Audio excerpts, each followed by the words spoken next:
Salam kerahiman. Hari ini kita ketemu lagi tanggal 12 Februari. Kita akan baca dari 774 dan 781. Tetap ya, temanya bulan Februari mengenai kasih. Kita mulai dalam nama Bapa dan Putra dan Roh Kudus. Amin. 774. Oh Yesusku, aku tahu dengan baik sebagaimana demam diukur dengan termometer dan demam tinggi mengungkapkan suatu penyakit yang serius. Demikian juga dalam kehidupan rohani. Penderitaan adalah termometer yang mengukur kasih kepada Allah yang ada dalam suatu jiwa. 781. Kasih tidak mengenal takut. Ia melintas melewati semua paduan suara para malaikat yang berjaga di hadapan tahta Allah. Ia tidak akan takut terhadap siapapun. Ia sampai kepada Allah dan terbenam di dalam Dia sebagai satu-satunya hartanya. Para kerub yang berjaga di Firdaus dengan pedang bernyala tidak memiliki kekuasaan atas Dia. Oh kasih yang murni terhadap Allah, betapa besar dan tiada tara Engkau. Oh, kalau saja jiwa-jiwa memahami kekuatanmu. 774. Lucu ya, saya juga baru sadar apa yang dikatakan oleh Suster Faustina. Demam diukur oleh termometer. Kalau kita badan rasanya nggak enak, kita ambil termometer ya. Selain coba di dahi juga coba untuk tahu persis tubuh kita itu berapa derajat. Dan kalau ternyata melebihi normal berarti badan kita demam.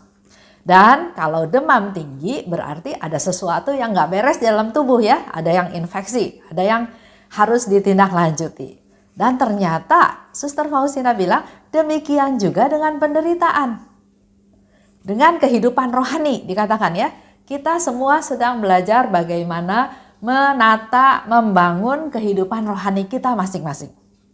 Ternyata penderitaan adalah juga termometer untuk mengukur kasih pada Allah yang ada dalam suatu jiwa.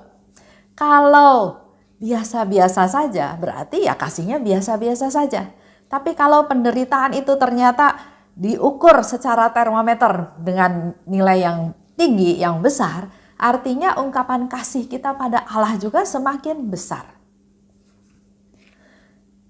Kembali lagi yang mau diingatkan adalah penderitaan itu bukan sesuatu yang dikatakan bahwa oh Tuhan menghukum, Tuhan nggak sayang sama saya. Tapi penderitaan mari kita terima, kita hayati sebagai sesuatu yang positif. Dengan semakin tingginya penderitaan, artinya termometer kasih kita pada Allah itu semakin tinggi. Selama penderitaan itu dianggap diterima sama kita sebagai sesuatu yang kita terima. Bukan kita hindari, bukan kita tolak, bukan kita marah-marah. 781. Kasih tidak mengenal takut. Jadi kalau kita mengasihi Allah atau kita mengasihi seseorang juga nggak perlu takut. Karena dasarnya kasih, nggak perlu takut salah, nggak perlu takut diomongin, nggak perlu takut. Ia tidak takut akan apapun terhadap siapapun. Jadi kasih itu tidak takut terhadap apapun dan terhadap siapapun. Ia sampai kepada Allah dan terbenam di dalam Dia sebagai satu-satunya hartanya. Kalau kita punya kasih, maka kasih ini akan sampai kepada Allah. Dan kasih kita akan terbenam di dalam Dia, di dalam Tuhan. Para kerub yang berjaga di Firdaus dengan pedang, bernyala pun tidak punya kekuasaan atas kasih tersebut. Jadi ada kerub, kita bayangkan ya, ada kerub di surga berjaga dengan pedang yang bernyala, juga nggak bisa menghalangi kasih untuk sampai kepada Allah.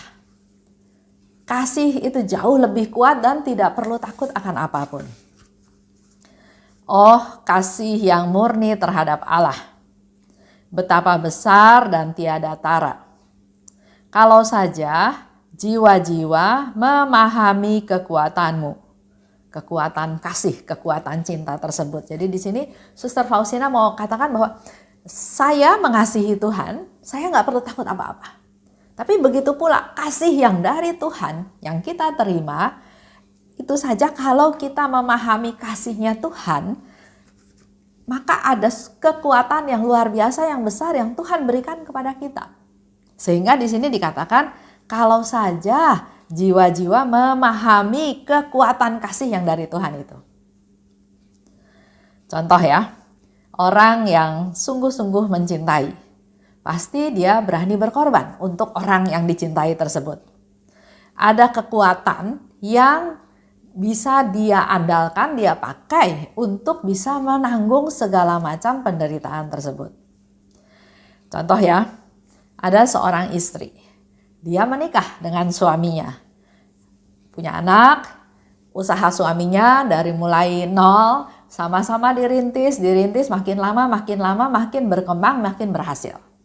Karena usaha suaminya makin besar, sedangkan si istri juga punya anak, akhirnya dia fokus untuk kerja di rumah sebagai ibu rumah tangga. Dia enggak bantu lagi suaminya di kantor. Nah, di sini mulai terjadi masalah. Suaminya merasa hebat, merasa berhasil, masih muda tapi sudah sukses. Godaan datang.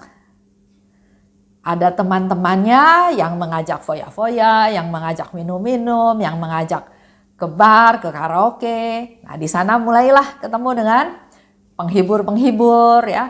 Akhirnya diajak judi, banyak hal yang dalam tanda kutip nggak termonitor sama si istri karena dia percaya 100% sama suaminya. Memang suaminya bukan tipe yang seperti itu. Tapi setelah tahu masalahnya, dia marah ya, dia protes juga, dia nggak terima juga. Apalagi dia dengar suaminya bahkan bukan hanya pergi jajan, tapi suaminya sudah pelihara seorang wanita. Jadi dia mau datengin rumah daripada si wanita peliharaan suaminya tersebut. Tujuannya untuk supaya kasih tahu bahwa suami saya itu punya keluarga, punya istri, punya anak. Anak-anak kan perlu orang tua, anak-anak perlu ayah. Itu tujuannya ya, bukan mau marahin atau mau hal-hal yang lain. Tapi begitu dia sampai ke rumah perempuan itu, dia lihat perempuan itu sudah menggendong bayi. Langsung dia pikir, kalau saya kembali rebut suami saya, nanti si bayi itu juga jadi nggak punya ayah. Padahal bayi itu kan nggak salah. Akhirnya dia pulang. Dia nggak jadi protes, dia nggak jadi ngomel sama si perempuan peliharaannya. Dan yang luar biasa, terhadap suaminya dia diam aja. Dia nggak protes, dia nggak komplain. Dia tetap berlaku seolah-olah suaminya itu jujur sama dia 100%. Yang menjadi kekuatan dia untuk tidak marah, tidak protes itu adalah bahwa saya mengasihi anak saya. Saya juga pasti yakin tahu si perempuan itu juga pasti mengasihi anaknya. Begitu pula dengan suaminya. Suaminya pasti juga mengasihi anak-anak yang dari saya, dia katakan ya. Tapi suaminya juga pasti mengasihi anak yang lahir dari perempuan itu. Dan anak-anak itu nggak berdosa, nggak bersalah. Itulah kekuatan yang dia punya. Anak ini tidak berdosa. Dia tidak boleh mengambil hak daripada anak tersebut walaupun dia tahu suaminya melakukan kesalahan. Di samping itu dia tahu sebetulnya suaminya itu adalah orang baik. Bisanya sampai seperti itu pasti ada kelemahan. Karena dia sungguh-sungguh mencintai suaminya, maka dia berharap suatu hari nanti suaminya sadar bahwa suaminya salah. Itulah kekuatan dia untuk bisa melihat si suami bukan sebagai orang yang berkhianat, orang yang jahat, orang yang ninggalin dia, orang yang membuat dia menderita, tapi dia melihat sosok suaminya ini adalah orang yang perlu dicintai, perlu dikasihi, perlu disupport, perlu dimaafkan. Itulah alasan-alasannya yang membuat dia kuat. Dan di sini terbukti walaupun dia dimarahin sama mamahnya, sama sepupunya, bahkan sama keponakannya juga dimarahin. Kenapa bersikap seperti itu? Tapi dia bilang, biar bagaimanapun saya mencintai suami saya. Dan saya berharap dengan cinta saya suatu hari nanti suaminya bisa kembali. Bisa sadar bahwa dia salah. Sekarang pun saya sudah maafkan dia. Tapi dia tetap harus menjalani hidup ini karena dia harus bertanggung jawab juga terhadap anak yang dia lahirkan di keluarga lain. Itu salah satu contoh ya. Contoh di mana perempuan ini, ibu ini, istri ini walaupun dia dirugikan, dia dihianati, dia menderita, tapi ada kekuatan yang besar yang dia pakai untuk bertahan, yaitu rasa cintanya pada suaminya. Cinta itulah yang membuat dia lebih kuat untuk mengasihi, mencintai, mengampuni daripada kesalahan-kesalahan suaminya. Itu sedikit cerita tentang seorang istri yang dia katakan, aku mencintai suamiku apa adanya. Senang dan susah, sehat dan sakit.